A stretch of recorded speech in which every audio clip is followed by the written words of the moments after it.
भेट दिली तुम्ही? मुळातच इथं अस्तित्वात असणारं सरकार हे भिकार चोट आहे. यांनी कर्जमाफीचा आश्वासन दिलं, कोरा कोरा कोरा म्हणून बोंबलले, पण बोंबलल्याप्रमाणे वागले नाहीत. मताचं दान यांच्या पेटीमध्ये पडलं, सत्तेमध्ये बसले आणि सत्तेमध्ये बसल्यानंतर रक्तपिशासू तो जो गोचिड असतो ना त्याच्यासारखे सत्तेला चिटकून बसले. कर्जमाफी दिली आहे पण त्याच्यामध्ये एवढ्या जाचा काठी लावल्यात ज्याच्यामध्ये 36 लाख शेतकऱ्यांचा कोणताही फायदा होणार नाही आहे. तर त्याच्या विरोधामध्येच हे आंदोलन चालू आहे. हे कोणा पक्षाचं कोणा व्यक्तीचं आंदोलन नाही आहे, तर सर्वसामान्य शेतकऱ्यांना त्यांचे हक्क मिळावे याच्यासाठी हे आंदोलन आहे. उपोषणाला जर कोणी शेतकऱ्यांसाठी बसलेला असेल तर आमचा पाठिंबा कायम असणार आहे आणि आम्ही त्याच्यासाठीच इथे उपस्थित आहेत. एकीकडे शेतकरी एकजूट झालेत, आंदोलन सुरू आहे, दुसरीकडे विरोधी सत्तेतील पक्षाचे नेते आंदोलनाची थट्टा उडवताना दिसत आहेत. सरकारने पुढच्या 2 दिवसामध्ये जर निर्णय नाही घेतला तर हे आंदोलन अख्ख्या महाराष्ट्रामध्ये पोहोचेल आणि अख्ख्या महाराष्ट्रातला शेतकरी अक्षरशः पेटून उठेल. आमच्या हातामध्ये आतापर्यंत रुमणं जमिनीची मशागत करण्यासाठीच होतं, पण आता ते रुमणं या सत्ताधाऱ्यांच्या डुंगणावरती वळ काढण्यासाठी आम्ही वापरणार आणि त्याच्यासाठी आम्ही 100% यूज करणार. गोपीचंद पडळकर म्हणतात हे आंदोलन म्हणजे स्टंट आहे, अस्तित्वाची लढाई आहे.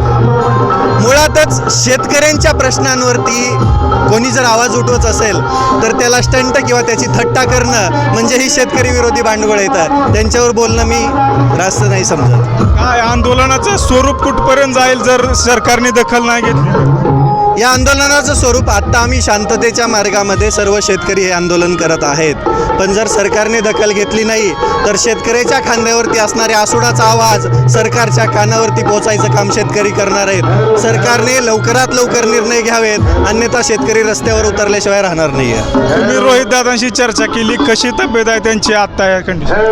मुळातच दादांना आता डॉक्टरांनी सलाईन लावायचा सल्ला दिलेला आहे. ब्लड प्रेशर कमी जास्त होते, त्यासोबत शुगर वाढली असं डॉक्टरांचं म्हणणं आहे. माझी सरकारला विनंती आहे, आमच्या महाराष्ट्राने एक दादा गमावलेला आहे, आता रोहित दादांच्या रूपाने तो दुसरा गमवण्याची वेळ येऊ देऊ नका. कारण की सर्वसामान्य शेतकऱ्यांसाठी एक निवडून दिलेला आमदार लढतोय आणि त्याच्याकडे तुम्ही दुर्लक्ष करत असाल तर तुम्हाला लाजा वाटल्या पाहिजेत. तब्येत खालवलेली आहे पण तरी पण हौसला बुलंद आहे, कारण की लढाई शेतकऱ्यांची आहे. तुम्ही म्हटलं तुमचे अकाउंट सरकारनं बंद केली, सरकारच्या विरोधात भूमिका घेणाऱ्याला दाबलं जाते, काय होतंय नेमकं? ही वस्तुस्थिती आहे. आधी 2.5 मिलियनचं अकाउंट बंद केलं, आता 5 मिलियनचं बंद केलंय, पण अकाउंट बंद केल्याने आवाज बंद होत नसतो. आमचा आवाज हा कायमस्वरूपी बुलंद असणार. आमचा आवाज सर्वसामान्य शेतकऱ्यांसाठी, सर्वसामान्य माणसांसाठी या सरकारच्या छाताडावरती बसून आम्ही तो आवाज वाढवतच राहणार. या सत्तेतल्या कोणत्या नेत्यांबरोबर चर्चा चालू आहे सध्या? महाजन येणार आहेत म्हणून समजतंय, काय आतापर्यंत अपडेट आहे? काय समजलं नाही. सत्तेतील कोणते मंत्री सध्या चर्चेत आहेत? कोण सत्तेत मंत्री यांच्याबरोबर चर्चा करण्यात तयार आहेत? कृषी मंत्र्यांनी चर्चा केली आहे, पण कृषी मंत्र्याच्या हातात काहीच नाही आहे. ते सारखं मुख्यमंत्र्यांकडे बोट करतात.